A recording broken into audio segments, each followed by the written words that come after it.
Everybody, welcome to another installment of Show to View with Mike G, the show of Chicago, the show of life, the show of Lucas, 80s movies, films, so much more, and even a mention of Francis Ford Coppola with today's guest, the fine owner, operator, proprietor of the Grackle, Austin, Texas, Mr. Tim Murphy, a man of the world, a man of pranks, a man of whiskey. We talk about all these things with Tim, who's often enigmatic, often perhaps a bit introverted, but we talk about how the bar allows Tim to transform his personality because there's this lovely wood barrier between he and the public. We also talk about Tim's massive love of VHS, growing up with horror movies, and all these things that we really do have a lot in common. So without further ado, I hope you guys enjoy the Grackles, Tim Murphy.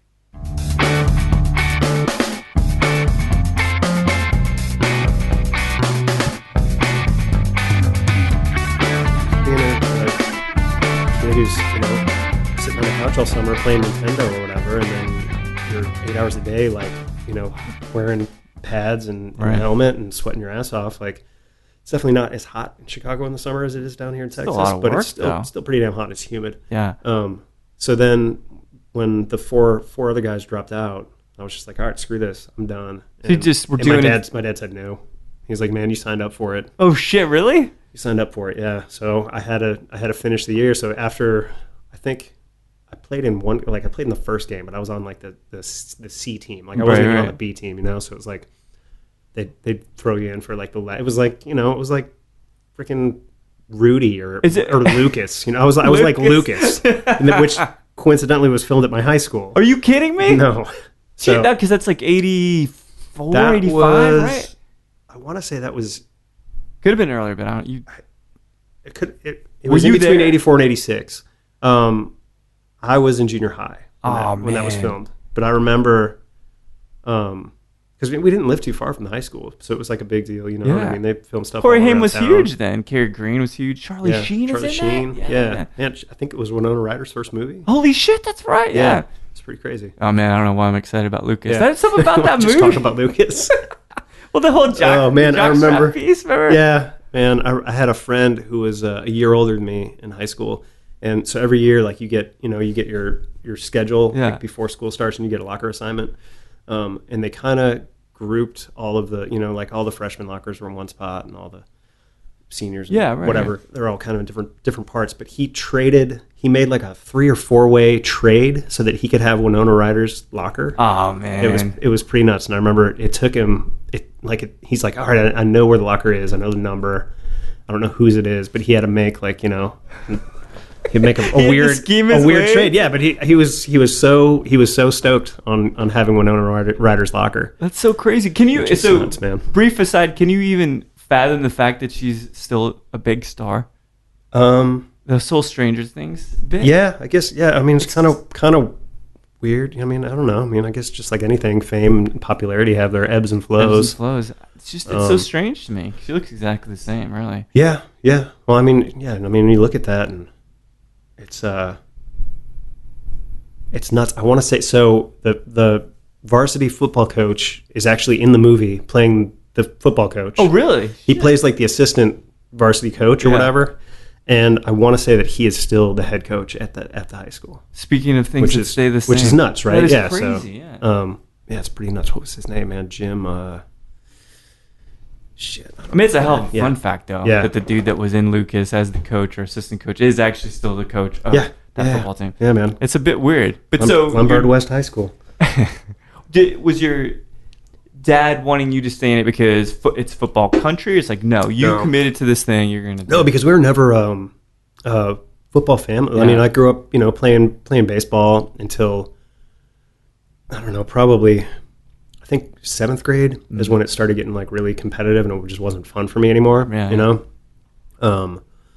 and both my little brothers grew up playing hockey. We're never a football family. Like, I mean, it's one of those, you know, like, especially down here in Texas, it's like on Sunday, or, you know, on Saturday, the college games are on Sunday, the pro games are on. It's like, even when we went to my grandparents' house, like my on Sundays, there was a, man, what's the name of the channel? That doesn't matter. But there was just like a small independent channel in Chicago, and on Sundays they would show what my grandfather called wrestling. And it was like, you know, but it was like all the Texas guys. It was like the Von Erichs and stuff like that. Oh, yeah. And it was all, you know, filmed in like tiny civic centers and whatnot. And then after wrestling, roller derby would come on, and my grandmother would watch roller derby. So it was like there was no football whatsoever. That's crazy. Yeah, no football whatsoever. But then my dad was like, no, you signed up for it. You got to finish. And I was just like, fuck, man. So it's just the stay to itness. Right? Yeah, I think, you know, he was trying to teach me a lesson, and I think I learned it. I think the unintentional lesson was like, you know, don't, like, if you're not going to see it through and you know that to begin with, you know, don't stick your foot in it. So do you think, I think that's probably a good paradigm to have for relationships. Yeah. Yeah, probably. It is. It's one of those things, but sometimes you just don't notice. It's one of those things you don't, you know, yeah. I didn't know. You often don't think about until you're too deep into it, and then it's kind of. I wish we had the foresight that we could see ahead of time, right? Yeah. So where does that take you then? So you're doing some football, doing some baseball, but were you drawn to any particular subject? Were you a math guy, art guy? No, mostly art. I really dug photography when I was a kid. Took a bunch of photo classes. That was about all that in the one semester of college I did. That was, I think, the only class that I excelled at was the couple of photography classes that I was taking in that. But did you ever play an instrument? No, I was briefly in a band in high school, and I was the lead singer. Really? Yeah, it was. Yeah, there's a YouTube video somewhere. Are you kidding me? No, it's pretty. That's worth finding. That's a treasure right there. Sure, I'm trying to think of what the name of it is called. I don't know. I'll think of it and I'll tell you. But yeah, it's pretty hilarious. There was like, I think we played 2 shows, and they're both in the basement of churches. As you do. Yeah, I mean there used to be this thing. It was pretty rad. Like growing up outside Chicago, there was a pretty good, like, just, you know, collection of angry suburban kids that were, you know, creating some decent music. I mean, some people have gone on to you know, big things. So there's this thing called Kool-Aid, and it was in the basement of a church once a month. Okay. And there'd be like 3 or 4 bands. And rumor has it, I don't know if it was true or not, but that before Billy Corgan started Smashing Pumpkins, that he played in some other band. Like, you know, I mean, I want to say he's like 6 years older than me. But I don't know how old he is now. Yeah. I mean, his little brother went to high school with us. No shit. Yeah. So it was nuts, man. It was a tough day too, because I remember the kid was real sweet kid, special needs kid, and the Smashing Pumpkins showed up to our graduation, and so of course, like, you know, nobody paid any mind to this kid Jesse you know, it was just kind of just one of those that either you were a jerk to him or you ignored him or just didn't, you know. And then when like these rock stars show up to graduation and everybody's just like, "Whoa, what's up, Jesse?" And I was just like, man, God, like dicks. You know, that's how it is though. Yeah. It's terrible, and that's just his older brother, like, showing up to and I could care, like, cool, I'm not, you know, not a big fan or whatever, but it's just like one of those. It's just like, man, like, people have no freaking shame, you know. It's like they still don't. Yeah, well, yeah, no, people are pretty shameless. So very shameless, I'd say. Yeah. So some college, beyond the warmer weather, and it was a girl, but maybe not romantic. But someone took you she was just to Tucson. Yeah, I actually moved in with 2 girls. It was a Three's Company kind of sitcom name. Little Three's Company sort of situation. We did all sorts of terrible things. Man, that begs the question: what's a terrible thing, Sam? Man, we adopted a pig. Oh my God! And I feel real bad about that. Like what, potbelly pig or legit pig? Potbelly pig, but which actually get like pretty big. Do they really? Yeah, we only had that pig for 7, maybe 10 days tops. It was the worst. It was when we got out there. It was, so I lived with 2 girls named Emily. Okay. And one Emily was going to University of Arizona, and she immediately, like got out there, started going to classes. She got a job at like a cafe near the university.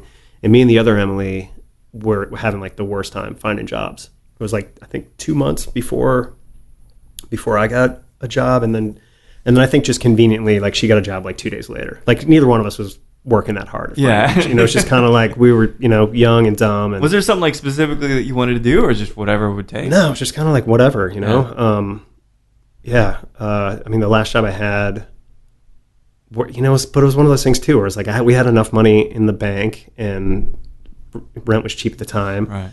So we'd look at the classifieds, and every day it was the same stuff every time. We're like, man, I don't want to do that. I don't want to do that. And then, of course, like on the last page of the classifieds is like the miscellaneous and whatnot. Right. And so it's like, one day we're just driving around and goofing off, and she's like, hey, you want to get a pig? And I was like, what are you talking about? And she's like, right here. It's like pot-bellied pigs, $15. And I was like, that's what you got out of the classifieds? So we didn't get jobs. So we still don't have jobs, right? And we've got at this point, we had already adopted 2 dogs, and there was a cat that came from Chicago. And so we had 2 dogs, a cat, and then we got this pig. Oh, man. That we named Henson. And the pig hated us. It turns out that he was the runt of the litter. Okay. And he was also the first one to be adopted out.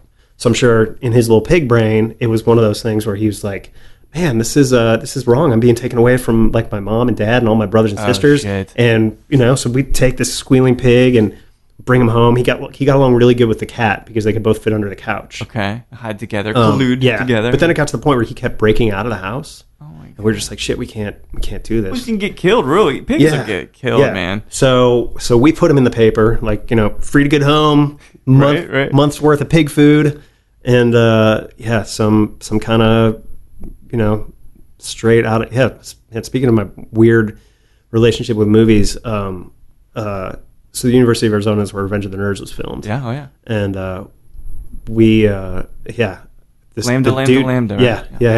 Right? This dude who definitely looked like he came out of the Alpha Beta house. Showed up with his girlfriend, and you could tell he didn't want any part of it, but she was like, oh, it's cute, we need this pig. And it's like one of those things that, like we had to corral the pig, right? So we picked him up because we're like, if he's running around when they show up, like we're never going to catch him. Right. So we spent like a good hour and a half chasing down the pig, and, like cornered. I mean, it was terrible. We were like just Why does your life already feel like, kind of like a comedy a little bit? We were terrorizing this piglet. And so we catch him. Once you're holding him, he calms down a little bit,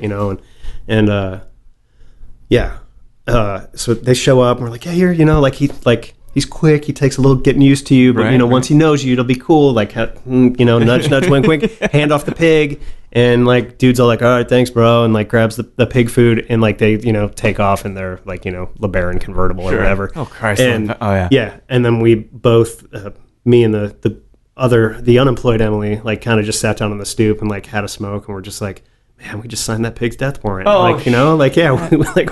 We thought we were giving him a home, but we're just 2 fucking fools. And then, within a week, we both had jobs, and yeah. That's crazy. What industry did you go into? So I started working at a pizza place that at that time had the largest selection of import and craft beers in Arizona. Really? Yeah. You don't expect that from Tucson. No. It was a cool, it was a cool little, man, when I say like divey, I don't think it started out that way, but it just, the dude who owned it, I think he put all the love he had to give into it, and then kind of saw Tucson blowing up around him, and his building eventually got taken by eminent domain from the university. Oh, shit. They gave him another building across the street, but it was one of those that like they built a giant building up next to him, and there was like you couldn't even squeeze a piece of paper in between the restaurant's building and then this giant university building that went up next to it. And then there was a bar next door, and they took that and they knocked it down and they made a big parking garage. So it was like, it was like that picture of that house in New York with the tiny little house and all the buildings around it.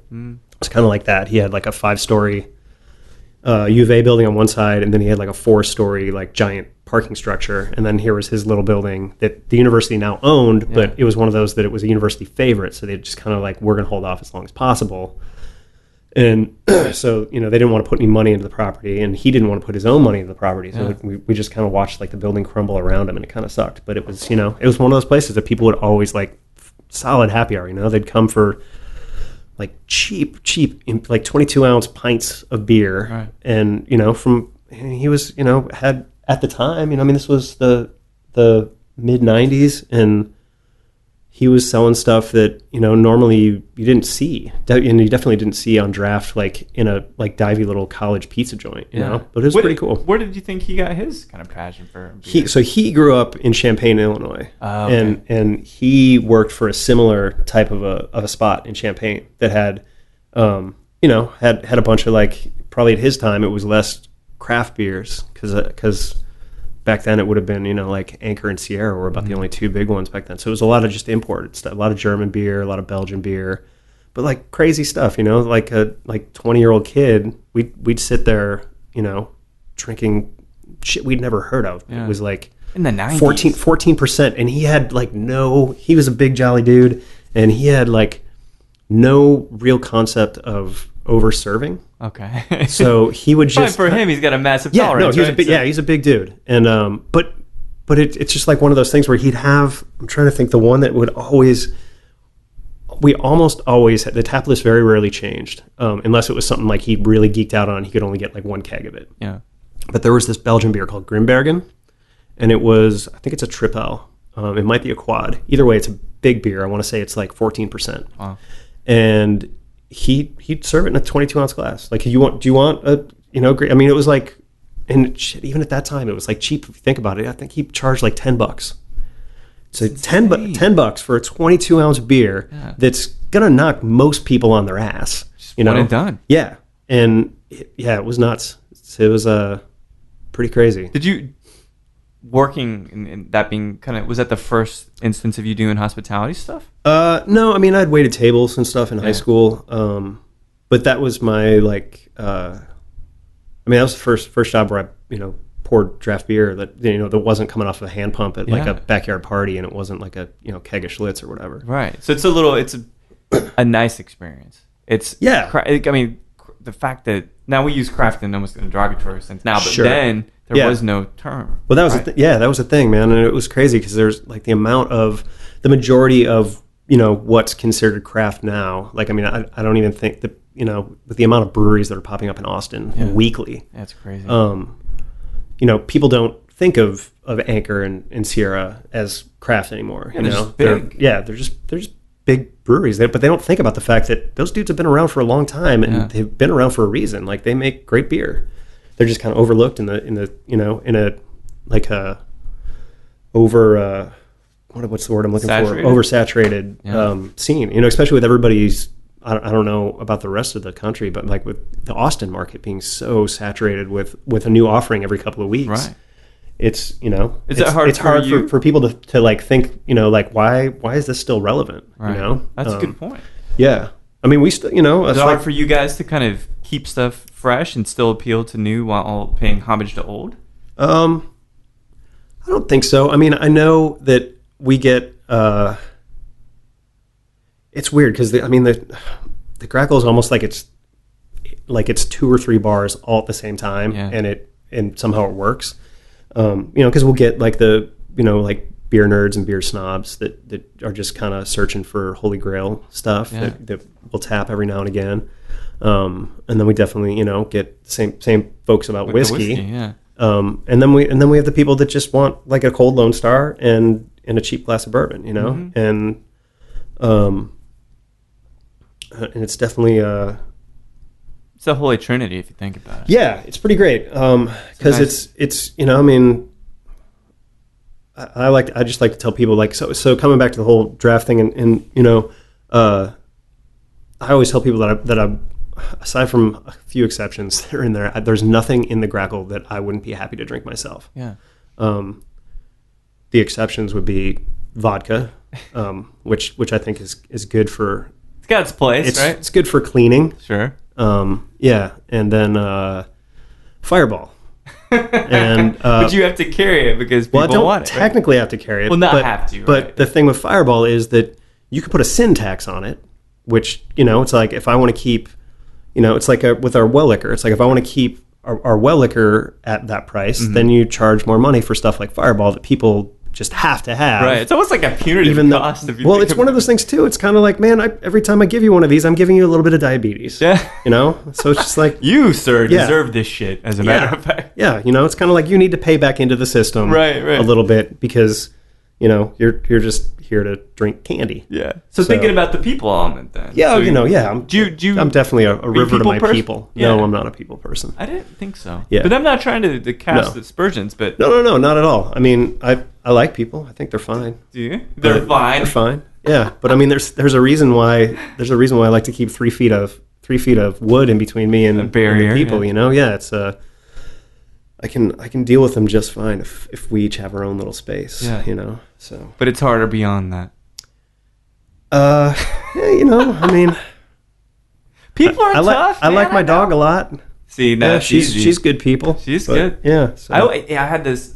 One of my coworkers lost a cat of over 10 years. Uh-huh. She had this cat a long time, and I told her to be really old, man. They really do, which is nice because at least they're around a while. Sure, but they're cats. But I told her, I was like, I like animals and I love them a lot. Yeah, I give them way more leniency, than I do people. I don't know why that is. But are you that same way where it's kind of like, well, an animal, okay, that's fine, you can do that. And I can't remember who the quote is accredited to. I'm gonna get this wrong, but to paraphrase it, I think it's something along the lines of, what is it? I've never met a dog I didn't like, but when a dog doesn't like a person, I'm wary of that person. Oh yeah, yeah. Because it's like, absolutely. Man, if a dog doesn't, I mean, dogs are suckers, but if they for some reason are.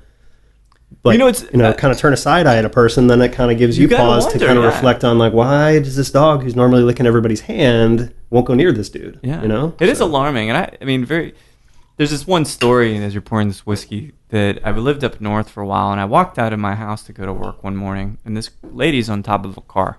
Mm-hmm. And I'm like, what are you doing sitting on top of the car? Not on the trunk, but on the the hood of the car. And she goes, there's a pack of dogs that chased me. They had started to attack me. I'm like, oh, shit, really? I mean, if they're feral or like rabid, I don't want to be a part of this. But I walk out and I see the 3 dogs. And they look at me and I'm like, what's up? And they're like, hey. And they just kept walking. I'm like, that's your pride. There's something. Yeah. You fucking did something. Because they're not even giving me a second dog. Because I'm not afraid of them. I was like, do your thing, guys. So, but you're right. I think that they can read into it. It's funny, too, man. My dog would probably jump up on top of the car. Yeah. Cujo style or just to lick and look? No, I don't. I mean, she's a jumper. Yeah. So, yeah, I think she thinks she's part goat. There's a picnic table in the backyard, and that's her favorite place to be. Yeah, she just I think it's also because it's in her mind. She's like, if I'm up this much taller, then I'm closer to all the squirrels. Ah, so, well, it's good. Logistically, that makes a lot of sense. Sure. There's a reasonable reason to be up on there. I'm sure if she could figure out how to get on the roof of the house, she'd probably spend most of her time just sitting on the roof. Best view in the neighborhood, like Snoopy or something, But well, so how does this beer experience in Tucson? How does that next move to Austin work out? Is that a girl? Is that a career? What brought you here? That was a little bit of both. I guess broke up with the ex, which was not one of the Emilys, was it? No. This was a Julie. And broke up with her. We're still pals. Yeah, things are good. But like at the time, it was just kind of like, man, well, what am I doing here? And I kind of wanted a little bit bigger of a city. Mm. And Austin. So it's funny now. Tucson has blown up as well as Austin's blown up. And now Tucson is approximately the size that Austin was when I moved here. And kidding. And Austin is like cataclysmically grown. Right. And so now I'm just like shaking my head like, man, you should have just waited it out. That's a long time. I mean, sure, but I could have done something where like, so before I left Tucson, I took a 4-month road trip and just drove around, like trying to figure out where I was going to go. And so I had a friend who was finishing up a degree at UT. Mm-hmm. Stayed with him for about a week here during Halloween, and we went and saw a Kiss cover band at this place called the Electric Lounge, which it's no longer there. So there's a giant condo where it used to be. Oh shit! It's down near where Whole Foods is. Yeah. Downtown. And we went and saw this Kiss cover band that were like in full on, makeup and leather hairy and chest, boots and the whole. Yeah, I mean they did it up proper, and but it was inside of this tiny club, and they had full on pyrotechnics. Holy shit! So this is before, club? This is before that whole great white or white lion or whichever one it was that had. Then the club. It was one of the two. Yeah, but similar situation. We're talking about a club with maybe like a 12 or 14 foot ceiling, not tall, for like after they're on a riser and they're shooting up sparks and shit, and it was nuts. It was awesome. Jesus. And him and I went dressed as clowns. Like we had gone to it's Halloween. Okay, that makes sense. Yeah. So we had gone to just like a resale shop early in the day and bought like two ill-fitting like old man suits. Right. And we decided that we were birthday party clowns. And That's good. And we had just been fired from a gig. And so we just sat at opposite ends of the bar, but people could obviously tell that like these two dudes have to be together. They have to be here together. And we just tried to polarize everybody that sat at the bar, because I kept saying that he's the one who got us fired, and he kept saying that I was the one who got us fired. Okay. And so we had each of us had about like anywhere between 10 to 12 people behind us by the end of the night that were just like, man, you fucked up. You got this guy fired. And then the other people would be the same. And then it was pretty nuts. You set the room in opposition to the fight fucking break out.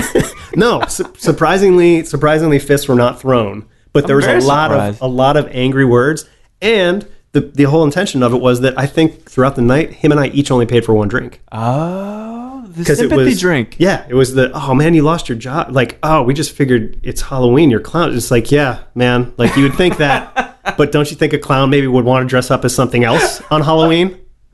Like. You fucking cheeky bastards. It was good, man. It is good. Oh man, I used to do horrible shit like that in Tucson too.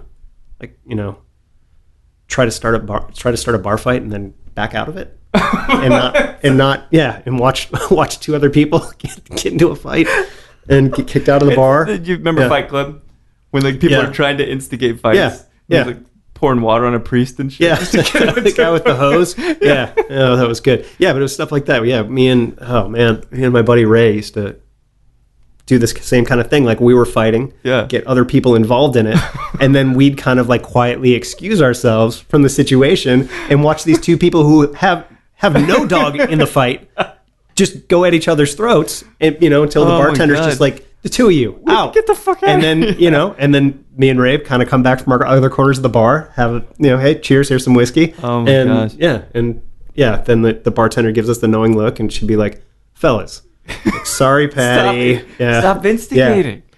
Well, then I guess if it's good fodder for a comedic routine, why the hell not come to Austin, right? Yeah. So and I think also when I moved here, I had the the wild idea that I could start some sort of acting career here. What? Which I don't know why, but I mean at the time, Texas itself was getting a decent amount of like third coast work. Sure, yeah. So when we talk about acting, but who do you identify with as an actor? Or someone you're a fan of, you kind of maybe are inspired by? I would probably say people like Ed Harris. Oh, yeah. Yeah. Oh, classic. Do you like the Westworld bit? Westworld was pretty great, man. I didn't see that twist at the end. I don't know how I didn't see that. See it coming? Yeah. And it may not be a twist. It may literally be what happened. Anyway, sure.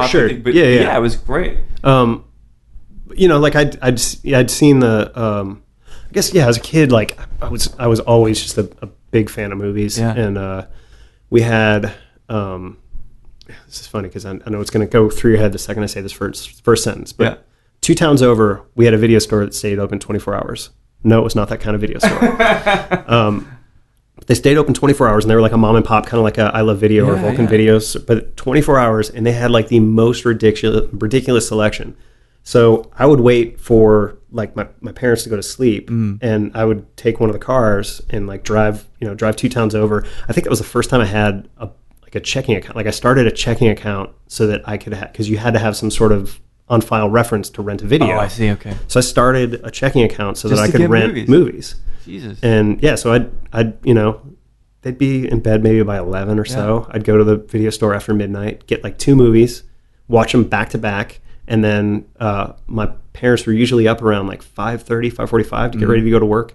And 4:30, I'd hot tail it back, return the videos, and I'd do that a couple times a week. That's crazy. What kind of stuff were you renting? It was all over the place, man. I remember, because I mean, this is pre-internet too. Like, I mean, I think we had like a shitty little PC that had like a dial-up connection. But even like this is before Google, so it's not like to like find stuff on the internet. It gets dark real quick. So it was I'd go to like the college bookstore. Like there's a pretty large community college in the town, so they had like a bookstore that had all sorts of crazy shit. Yeah. And I would just buy like books that had like like the 1,000 best cult movies of all time. I have that book downstairs. Yeah, all right. Yeah, it's got like Boris Karloff and Elvira on the cover of it. Yeah. And I started front to back. I'm like, I'm going to try to find this movie. So I read that and kind of highlighted the ones that I was interested in. And then after a while of like, renting stuff at this late night spot, like every time I showed up, like one of the overnight clerks would be like, hey, have you seen this? And I'd be like, no, I'll check it out. So it was like, anything from like, like weird animation stuff to like horror movies and westerns. Russ Meyer's got to be in there, right? Yeah. I mean, just all manner of, I wonder if that place is still there. It's got to still be there. I bet. I mean, if places like I Love Video can survive, like that place has got to survive. They have to. Because it's one of those things too. It's like, you always hear about those. I mean, now that Blockbuster's not around, but there'd always be like the clerk would be like, man, I looked up so-and-so's rental history and oh man. But it's like one of those, it's like, well, I never closed that account. So technically if I went back in there, could I be like, hey guys, could you give me a list of all the movies I ever rented from you? Which would be pretty cool. But yeah, and then it was just, like I had just like a spiral notebook that I would just, somebody tell me a movie and I'd write it down. And it's like, exactly how I do it. And then they give you like a sideways glance because you've got just like, man, this 16-year-old kid just came in and rented like, Seven Samurai and Don't Look Now. Yeah. And, and the overnight guy, I'm sure the first couple of times I went in was kind of like, what's up with this kid? I was always like fucking greasy long-haired kid. That's amazing though. Criterion Collection, is that important to you? Oh yeah, but that was the thing, man. Like I was renting those movies before, like it was like DVD it was like who told this kid about Akira Kurosawa? And it was just like, man, I had a cool photography teacher who, he started what was it? He just started like an elective class that was called I want to say it was just appreciation of film. Yeah. And he was a big Kurosawa nerd. And so I remember I think the first day of class we watched the first half of Seven Samurai. And then the second day we watched the second half. And I mean, we saw all manner of weird independent stuff. That's so cool. And I love that part. Yeah. What's interesting, and this actually is the same thing with kind of spirits now too, in a sense, but it's the same thing with music. It's hard to discover stuff now, right? You mean like new stuff? Yeah. Well, not even new, or even new to you, old stuff. Sure. Right? Like you have to go really, really deep, and you have to go pre-internet times to find something. Like Westworld's actually a good example, because Future World was the sequel, right? Right. And I never saw Future World, but I remember seeing it in that big-ass Warner Brothers plastic clamshell case. Yeah. Like there was that. Back when you could buy movies from the video store, but they cost like $89. $100 fucking. Yeah. I was having a conversation a couple days ago with somebody. It's crazy, right? Yeah. But you would just buy it based on that. Like I remember seeing, I lived in Detroit in the 80s, and this was shortly after Evil Dead 2 came out. Sure. And that poster with the skull with the eyes, I'm like, I want to see that movie. And you don't hear anything about it. But so now it's not as like exciting. You don't just like stroll up onto a movie and like, oh, I've never heard of this. Yeah. And I mean, that was the days too, because this was, like you said, this was early and mid 80s. And it was definitely like the heyday of the video store. Like I remember when Blockbuster came to our town, and within a couple of years, like half of the mom and pop shops closed up, which sucked. But it just going into, I remember we'd go to the video store once a week when I was in like grade school and junior high, and alternating weeks, like me or my sister or my brother would get to pick out a movie. Yeah. And my youngest brother wasn't old enough yet, but I got 2 younger brothers and a younger sister. And so the younger brother, his go-tos were Raiders of the Lost Ark and Time Bandits. Nice. So I've seen those movies so many times. And my sister's go-to movie was The Legend of Billie Jean, which I've also seen. I love that movie. It's a great movie. Helen Slater, man, she's pretty. That movie, yeah. What were your go-tos then? It's I'm trying to think of because you're a kid, you like watching the same stuff over and over again. Yeah.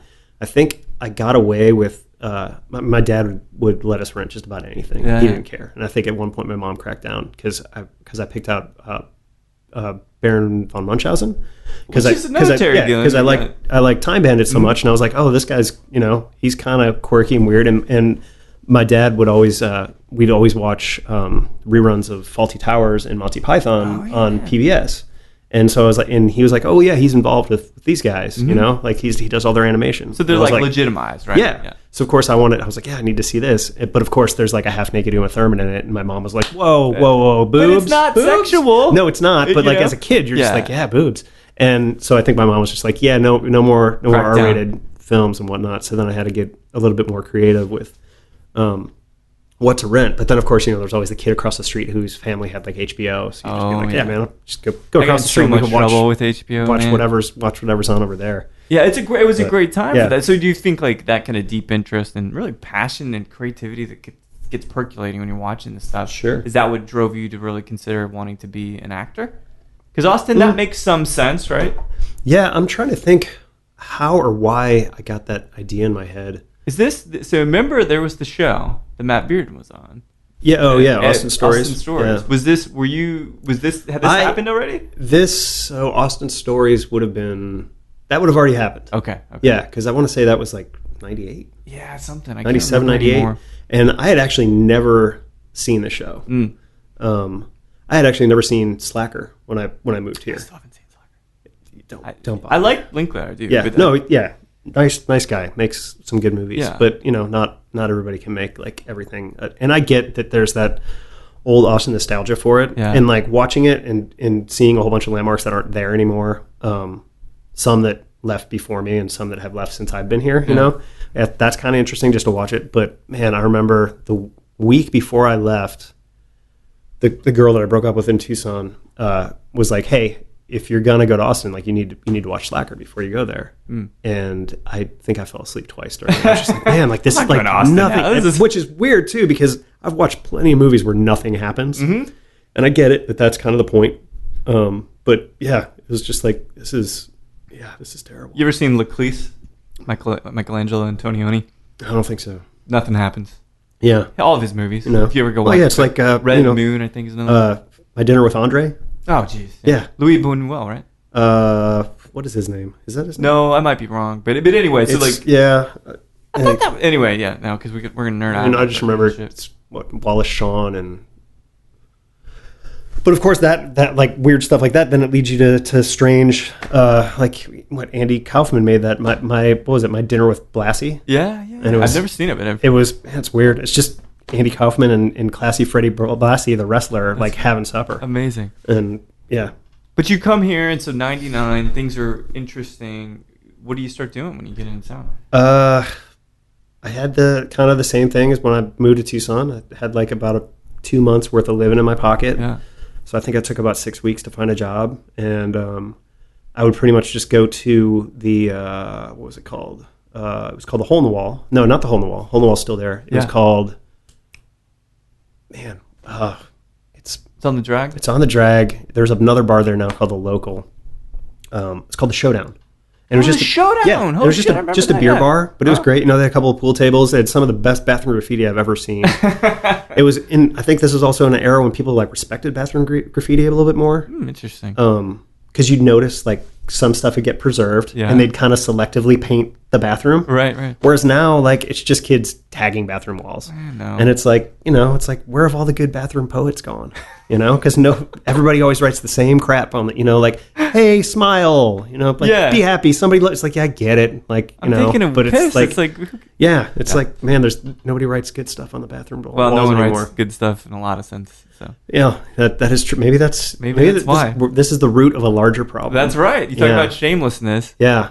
They also don't have a commitment to quality either. Yeah, so I would just hang out, like, for my first 4 to 6 weeks in town, like clockwork, every day at about 6. I think I lived about 5 blocks from there. Shit. So I'd walk I'd walk down there with just a sketchbook and I'd sit there and drink like, beers were cheap back then too. It was like $2 or $3 for like a turbo dog. Yeah. And just drink like 4 or 5 pints of beer and just, write and sketch in the book. And after I had my couple pints of beer, I'd walk back to the house. And I think I love campus at that time, man. Yeah, it wasn't. I wouldn't live anywhere near campus now if you paid me. It's a different deal. But it was fun then. Back then it was not bad. 2001, I was in there. But. Yeah. It was weird. I remember too, like moving in. So I moved in with the dude I'd been partying as a clown previously. Pranking with. And moved in with him. And I remember him just selling me on the whole Austin thing. And he's like, yeah, man, we can get a huge house. Like we get like a 3-bedroom house. I was like, dude, it's just 2 of us. He's like, yeah, but we'll have an extra room, whatever. Yeah. We get this huge house and it'll be like $500-$600 a month. And I was like, that sounds amazing. Yeah. Like, let's do that. But of course, I grew up next door to this kid and I love him like a brother, but I procrastinate, but I think he might be the world champion procrastinator. So he makes you procrastinate. That's So I think he waited until about 3 days before I was here to actually get a spot. Oh, he's like, oh yeah, no, I'm working on it. Don't worry about it, man. We'll have a nice house by the time so then we end up getting this like shitty apartment right off campus. And I was just like, man, like I had the promise of like this great, house or whatever. Yeah. But it was good though, because it was only a 9-month lease, and that gave me the opportunity to like find like the like the sweetheart like South Austin like Arthur Fonzarelli pad and whatnot. It was what was the gig then that you got when you first started working? I worked for Whole Foods for a year. No shit. And then I decided that was the absolute worst thing in the world. People again, right? Yeah. Well, I had a sweet gig there though, because I was their dairy and frozen foods buyer. Oh, so you give them back all the time, right? I was in the cooler all day, and I just had like a radio, and just sit back there and just like get the order in the morning and just like yogurt, and then then you kind of chill for a couple of minutes. You open the doors, see eggs. Yeah. You shut it down and just do the same thing all over again. So I maybe only had to interact with people about an hour out of my shift every day. Not bad. So it wasn't too bad. But that for as much love as that place claims to like generate and shine out on people, they just they turn out some really bitter, hateful people. It's just like, man, I'm trying to be healthy. I'm a fucking dick. It's like smug, healthy, fucking dick. worse. Yeah, man. And then there's always the lady with the greasy hair. It's just kind of like, I know you have milk that has 2 days more of a shelf life on it. Oh, and it's like, woman, it's already got 7 days on it. Like, when you open it up, you're supposed to drink it in about 3. Yeah. So having those two, you're just like, you have that like that little buffer that like, I don't have to open this for 2 more days. Right. It's like my beautiful gallon of organic milk. It's so strange. Yeah. But it's a distinct breed. Yeah. The whole food goers. It's one of those things. I mean, I met a bunch of decent people working there. But it was the customers that just drove every employee into this, like, because I think most people went there with the kind of like, oh yeah, like people who work here will be nice people, and people who shop here will be nice people. And then I think a lot of the people who worked there ended up with a good collection of solid drinking buddies and hatred for organic food buyers. And whatnot. Well, that still remains, I think, for a lot of us. Yeah, absolutely. So it begs the question so it seems like, well, one, when did you give up on the acting gig? Acting career? I think shortly after I moved here, probably. I think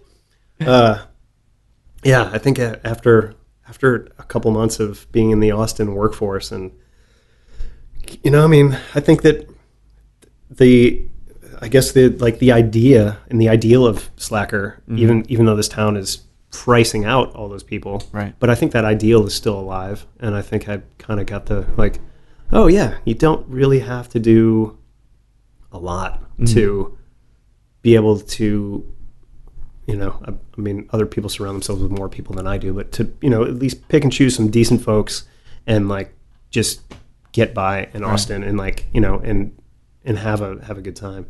You're right. It doesn't take too much, but so then it begs the question, because again, I feel like film lovers, film lovers love whiskey. I don't know why that is, mind you. Yeah. But can you think of... I think maybe when I officially gave up on the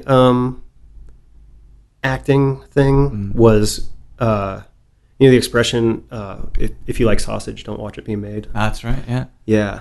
so I got to be in a movie that was filmed at the bar I work at, and I guess kind of seeing the backside of that, kind of, I think I had a lot more fun with the crew than the cast. Yeah. And it just kind of, I think, like rekindled my flame for service industry stuff, because I was like, man, this is like, you guys hang out and like, you know, kind of have your little families and whatnot. Just like, you know, you need to hear the stories of like all the crew that, you know, oh man, I've worked on like 6 TV shows with this guy and like 7 movies with this guy and whatnot. And that was just kind of like, man, like this is definitely kind of like a, you know, front of the house, back of the house type of a situation. Yeah, and yeah, definitely, you know, I mean, bartenders kind of walk that middle of the line where you're not really front of the house, you're not really back of the house. But yeah, it was sobering. Yeah, a little bit. And I was just kind of like, yeah, I don't want to do this, because then if you're, you know, if you're an actor, then you've aligned yourself with however you want to identify it as front of the house or back of the house. Yeah. But, you know, then you're kind of like, you're that way. It's your path, you know, then, like it's, you know, like none of the you know, like the cast and crew, like they don't hang out. Yeah. So it's just like stratified. Yeah. So it's like, I think that I'm gonna align myself with the bartenders and not with the actors. And this is, I mean, it makes sense. And it's, you know, and I guess too, like, I'm sure it works this way for a lot of people, is that there's, like I mentioned, that having that 3-foot barrier, it's, you know, I think it works in both people's favor. Yeah. You know, because not every bartender likes the chatty customer, and not every customer likes a chatty bartender. Right. But most customers don't like the chatty customer that sidles up next to them at the bar. And it's just, you know, some people just want to sit at the bar and have a whiskey or a cold beer and be left alone and not have to think about their shit for 20, 30 minutes, you know? And so it's good because you've got, you know, you've got that distance between you and them that you can see that and be like, hey man, and just kind of derail that conversation and make sure that this guy gets to enjoy his sad bastard time, and this guy can be, you know, Happy Pants the Clown, and just, you know, starting fights kind of their friend. Yeah, well, you know, yeah. Well, so then I always try to figure out the narrative and kind of like what that path is. So how do you even start to think about creating what the Grackle is now? Man, you know, is there a moment? Was there a person you met? Trying to think. I think the moment was, I'm trying to think how many years ago that was. It was probably 4 years ago. So when we opened the Grackle, I shouldn't even say we, like when the Grackle opened, I worked there 1 day a week. I was still working at the Texas Chili Parlor. I worked there for almost 10 years. Wow. Yeah. Chartreuse bombs. Well, not bombs, just chartreuse. Yeah. Oh man, I remember when he did that. Yeah, that was terrible. Yeah, just straight chartreuse though. Yeah. He's still way undercharging for that. If you ever need a good chartreuse fix, I think he's still charging $6 for a shot of chartreuse. Done and done. Yeah. So I think the moment when the Grackle was first opened, it was just kind of like every other East Side bar. You know, it didn't really, aside from having what affectionately became known as hipster jail. when it first opened, you know, because the entire patio was caged. Yeah. I think it's been 2 years now since we took most of the bars down. Aside from that, like, it was just like you walked in and, you know, there was 10 flavored vodkas, and there was when we opened, we had Dos Equis and China on tap, and it was, you know, like you looked at the tap list and it was predictable. It wasn't anything interesting. The bottle selection for package, like cans and bottles of beer, was what you'd expect. You know, it was. We had Amstel Light and Labatt's. You know, it's just like it was nothing. You know, and you looked at the whiskey and the tequila selection, and there was, you know, a couple decent bottles, but it wasn't anything that was going to knock your socks off. And it ran fine like that for a couple of years. And I think the aha moment I had was I don't even remember why. I think I went to San Antonio to seek out, somebody told me about, have you been to 1919? Oh, yeah. Places just amazing. Yeah, it's great. And I'm trying to think what whiskey it was. that I wanted to try. And somebody's like, I bet if you go there, there wasn't anywhere in town that was going to have it. They're like, I bet if you go to 1919, they're bound to have that. Yeah, and sure. I was like, well, screw it. It's an hour and 15-minute drive to San Antonio. So I drove down to San Antonio to have a drink and sat at that bar and I probably looked at their whiskey list for a good 20 minutes before I ordered anything because it was just so incredible. Nice, yeah. And so I ordered my whiskey, and man, it's killing me that I can't think what it was. But I think I was just so overwhelmed. So I had two drinks when I came back to Austin. And the thing that stuck with me about that is that as I was sipping my first whiskey and just thumbing through the rest of their menu, because they also have a great agave selection as well. And then I come to like the last page and it says vodka and there's just one. And it dawned on me that like, oh shit, it is possible to have like, to dwindle down. To like have one bottle of vodka in the bar. And so that became like after that next day, I was just slowly kind of fire sailing all the vodkas. Wow. And got rid of all the flavored vodkas. And then I think we were left with like 6 or 7 vodkas. And I poured, like a quarter ounce of each of them, tasted them all back to back. And I was like, these all taste absolutely the same. Yeah. I was all like drinking Dripping Springs next to Grey Goose. It was like, man, and people at the time too, and still now, people are going nuts for Austin, or not even Austin, but Texas made vodka. Right. Especially since it's a locally made spirit, but it's something you can turn out quickly. It's like the reason why we don't see a lot of Texas whiskey yet. Yeah, it was just like these all taste the same. Like who's going to put in the bid for who gets to be the one bottle of vodka in the bar? And it's like, well, it has to be from Texas. Because, if we don't have a Texas vodka, people are going to freak the frick out. And, so Dripping Springs. And, Gary won. Yeah. Good dude, though.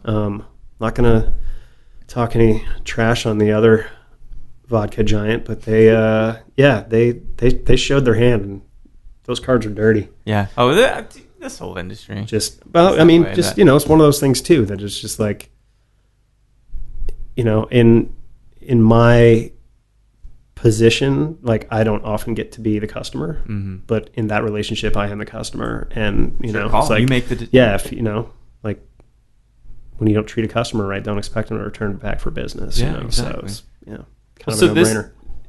It's good. It seems like the vision makes a lot of sense, and obviously this beautiful back bar, this beautiful selection of stuff you guys have at the Grackle. I mean, it's. I wanted to try the new Parker's Heritage when I was in there when you were in there. Sure. And I was like, man, where can I get it? And I texted a couple people like, oh, Grackle's got it. I'm like, oh, fuck, really? Well, I'm going to go try it because it's just now it's becoming a destination spot. Sure. Isn't that killer? Yeah. Just like that you guys have special bottles and people go out there because it's unassuming in that way. It feels like a dive bar, and it is dive. No, it's a divey bar, yeah. But it's got such like a nuanced and like really thoughtful selection of stuff. And so you're like, thanks, wait a minute. And so it's a nice balance there. So well done in that respect. Yeah, appreciate it. Yeah, I mean, it's, I unashamedly love whiskey. I think it's delicious, and it's one of those things that, you've got, it's weird because I also walk this fine line of somebody said a couple months ago, like, are you running a bar or are you running a library? And it was all like, well, you can come out and drink everything that you can drink and no bad to speak like on Peche, and I love that bar, and they have an amazing whiskey selection in there as well. But it's not affordable for everybody, right? And it's just because of the part of town that they're in, and different clientele. And it's it's also a totally different clientele. But not just the people that drink and hang out at Peche are the only people that would like to. Maybe not consistently always drink really fine and like sought after whiskeys, right. But like they want a payday whiskey too, totally. And it's kind of one of those. It's like, man, I'm going to price everything on the shelf at what I can, like the lowest level that I can get away with, and it's like, so yeah, if you want to try something for 20, 30, sometimes $40 less a shot, like, yeah, absolutely, man. Like, I mean, trip over there, whiskey's a drink. It's like, like, that's a drink of the people, it's not like it's not meant to be hoarded. Yeah, so it's one of those things that in the past, and I think that's the mid to late '90s slight bourbon drought is to blame for that, because that's when, brands, distilleries themselves started really like pushing the single barrel and the limited release and small batch, and a lot of that started popping up a lot more. And people's idea of like what is premium and what is luxury, and that started getting into people's heads, and you saw that too also in the mid to late 90s with brands like Patron. Sure. And it was like, this is a luxury brand, and then it's like, but you're marketing this product as kind of like you're dangling this carrot that's all like, wouldn't you like this, but maybe you can't afford it, and it's like, well, that's silly, man. Like, it shouldn't be that way. It's like if it's one of those things too, like everything that's in the well is something I would have no problem drinking, right? And it's like I go to other bars around town and people are charging appropriately for Buffalo Trace, anywhere between $7 and $9, but it's like, I want to be able to serve that for $4 during happy hour, and $5 when it's not, and have it be single barrel when I can. Like, and it's one of those things too that you take the good with the bad, because you get the people that just come in and they're just like, yeah, man, I want a whiskey and Diet Coke. And you just have to kind of smile and be like, I'm pouring you single barrel whiskey with Diet Coke. Because it's like part of the concept is you. Sure. But at the end of the day, it's about everyone else. It's kind of one of those things too that, like, why would anybody open a bar or create a bar? And it's, like I think the short story on that is like, well, because maybe you don't like all the bars you're hanging out at, so why don't you just make one that you want to hang out at? Totally. You don't like the music on the radio, right? Yeah, change the station, Yeah. But it's one of those that, I think if I wasn't a part of the Grackle, I would probably spend a lot more time at home. Yeah. I don't know. I mean, it's kind of one of those that, like we said earlier, we got a small staff, and it's definitely a family, and we've got a really solid bunch of regulars that are like part of that extended family, and it's I don't know. I mean, I think we've created a pretty nice little spot, where people feel comfortable hanging out, and people know that if you're just going to a dark bar because you want to have a beer or whiskey and be left alone, like, you can do that, or if you can't get a hold of any of your friends, but you go down to the bar and, like, if you don't know them already, like, you probably strike up a conversation with somebody and have a decent time. You know? It's a brilliant place. It's a I mean, it's a You nice. proud of it? Yeah. Yeah, it's pretty great, man. I mean, hell, if you asked me 6-7 years ago, whenever it was, when I was just working one shift a week there, like, what are you going to be doing in 6 years? Are you gonna, I probably would have said, I don't know, I'll probably move back to the desert. Yeah. But this is, I don't know, it's pretty great. It's pretty great to have the connections to be able to, to have, like, whether you call it a library or bar or whatnot, but to have the connections to be able to curate something that when I go in, 8 in the morning on a Monday, all bleary-eyed from having too much fun with the staff on a Sunday night, right. And flip on the lights and, look at last count, it was 206 bottles of whiskey. Oh, but amazing. Like, to look at that and just be like, this is pretty cool. Like, like you left, like, that's your imprint. That's your legacy in a sense. Well, I hope this isn't it, but but a piece of it. I mean, it's just sure, one step at a time. Sure. But it's it's one of those things that even on mornings where you're not feeling 100%, when you can, like, walk in and be like, that is pretty cool. That's pretty cool to walk in and look at that and be like, I did that. That's cool. It is pretty. Yeah, it's incredible, man. I mean, you've amassed an amazing collection, and it's good. And I've got one more question for you that I have no idea how you'll answer it. But I suspect maybe orange. That doesn't work. It's more specific than that. Okay. Well, try me. What's your favorite fruit? Oh, wait, shit, that did work. No. Ooh. So we're sipping the Jim Beam 12. I was actually going to say banana. Oh, really? God damn it. Yeah. No, I'm kidding. Anyway, so Jim Beam, one ever says banana. Yeah, no one ever does. But no, this is a good one, and I feel like someone who enjoys whiskey, I get to sip this with Adam Harris. And nice. Yeah. And they brought it out, and I had no idea how good this was. Yeah. Really exceptional, really affordable. People underestimate Beam, man. People do underestimate Beam.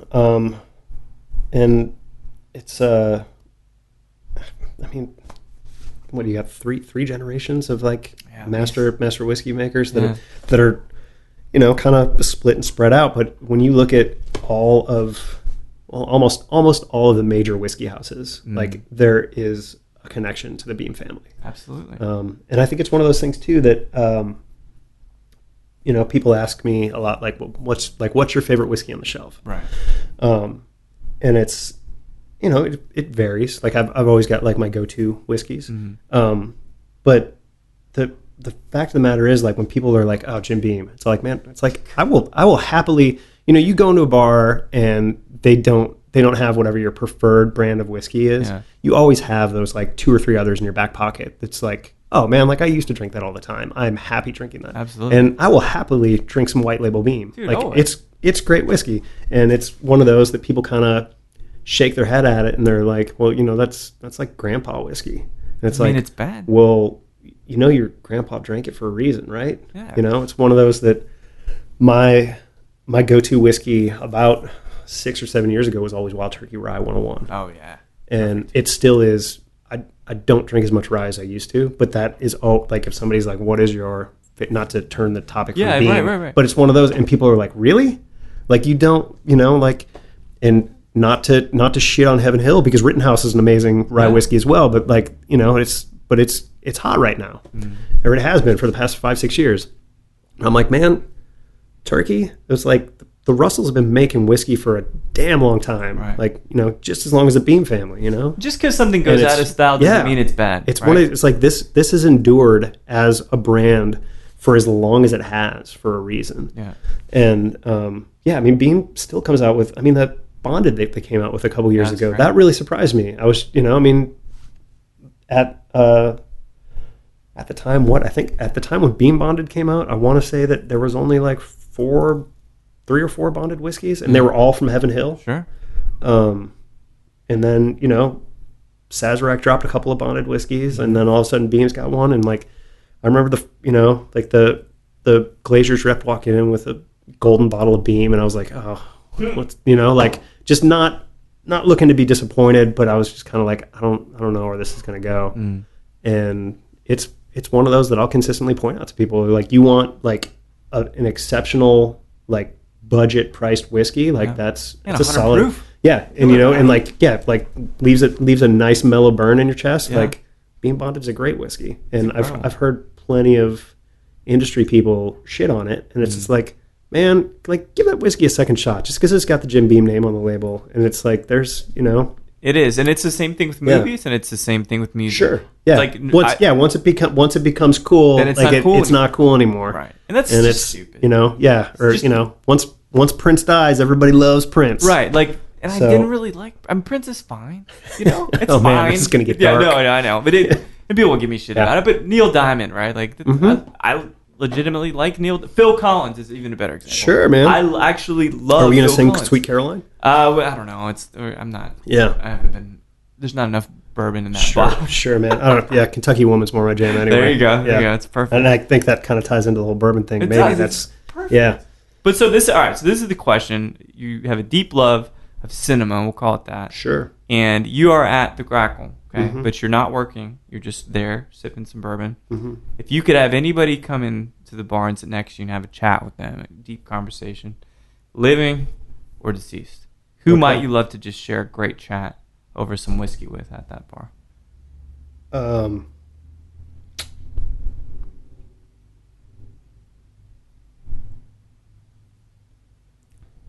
It's a hard call, man, because there are so many amazing people attached to my favorite film of all time, which would be Apocalypse Now. Ah, okay. And so it's like, man, like, Coppola would be amazing to sit down and talk with, right? Just because, you know, he's such a cinephile, and obviously because he directed the movie, and he, you know, and he's got a connection to people like Kurosawa, which is awesome. but then you've got Martin Sheen, who, you know, like is fantastic in that role. The entire cast of that movie is just mind-blowingly, jaw-droppingly awesome.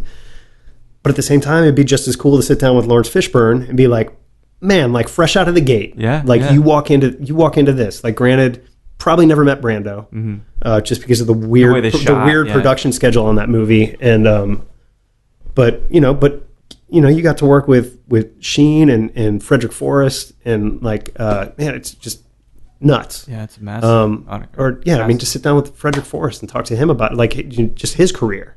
But yeah, it'd be interesting to man, I think Coppola is an easy choice on that, but I think I'd probably go with Martin Sheen. Yeah, I'd want to sit down with Martin Sheen and like talk to, just because I mean he's had such a crazy awesome long career, and super varied career. I mean he's got 2 wildly varying sons, who've also had very long and careers, up and down on their careers and whatnot. I think sitting down with Martin Sheen and hell, even if it's not a glass of whiskey, like sitting down and having a glass of Martell Cordon Bleu with him and just nerding out on Apocalypse Now for even just one drink, drinking what Captain Willard drank. That'd be amazing. It'd be a pretty cool conversation. Yeah. Martin Sheen. Fuck yeah, Martin Sheen. Yeah. So brilliant. If you know anybody who knows Martin Sheen, man, send him to the Grackle. Maybe. His tab's on me, man. Oh my God, would that be incredible? Yeah. I mean, you've seen Hearts of Darkness? Yeah. The documentary about that. Yeah, man. Just because, I mean, like he had a heart attack while filming that. Yeah. And then was back to work like a couple days later. He's a trooper, man. Divorce or something too. A bunch of stuff. Yeah. So that whole the opening, him destroying the hotel scene, that was just him, just like, living all right, life. Man, I'm gonna work out my shit right here, and like crying, sweating, naked, covered in blood, and busted up hand. Yeah. No better way to spend. Heard it fishing on R&R. It's crazy. Yeah. Well, it's a brilliant choice, man. And I didn't realize you'd be such a cinephile, and I'm really glad that you are. I mean, I guess I didn't really think about it, but No, you can tell, like the way that you think of the way that when you start talking about video stores in the 80s, you're like, oh it's exciting. I get that. Yeah. I love that. Well, I think I think that I've had this conversation with many people, but like it's kind of one of those things that you don't, like, kids growing up now will never experience that, even if you live in a place like Austin, or if, and like I said, I can't remember the name of the store was like the family's name. It was like, like Lawrence's Video or whatever. Right. But I don't know, I want to say it was in Villa Park, Illinois. But even if you live in a place cool enough to have that shop now, it still exists, like I Love Video or Vulcan. The amount of parents that still take their kid, and I mean, I'm guilty. I've subscribed to Netflix and Hulu and whatnot. And I don't visit the video store. Maybe I should. I guess I gotta start renting movies more often. I think that's I need to as well. Maybe that's my late 2017 New Year's resolution is to rent more movies from an actual video store. I think it's a good one, Tim. And it's been great sipping whiskey with you. Yeah, absolutely. Great. Cheers, man. Catch up and getting to understand you, right? Because I was like, man, I think Tim fucking hates me. I think maybe some people feel that way. No, but it's been brilliant, man. And thanks so much for taking the time out. I will see you soon. Thanks for sharing your whiskey with me, man. It's my pleasure. Absolutely. Thanks, Tim. Yeah. So there we have it. The Grackle's owner, operator, proprietor, Mr. Tim Murphy. The Grackle is one of the greatest spots in Texas and Austin particularly to grab fine whiskeys, stuff that is rare, stuff that is accessible, and they even have their own Buffalo Trace Select barrel there at the Grackle. Tim is a very good guy. We grew up kind of in the same way, raised on VHS, getting really adventurous with the things that we were reading, the things we were watching, having this fascination with David Lynch, having this fascination with Martin Sheen. I mean, it makes a lot of sense. And at first, it's like, Tim must really hate my guts. But once you kind of dive into the man and dive into the very intellectual side of Tim, he's a really great guy, and I'd love to share more whiskey with him in the future. So thanks, everybody, for listening to Show to V with Mike G. No matter how much you're looking forward to tonight's official drink of Austin competition, of which maybe someday we will win, or if you're thinking, man, this allergy season is really kicking my throat's ass, please keep dancing.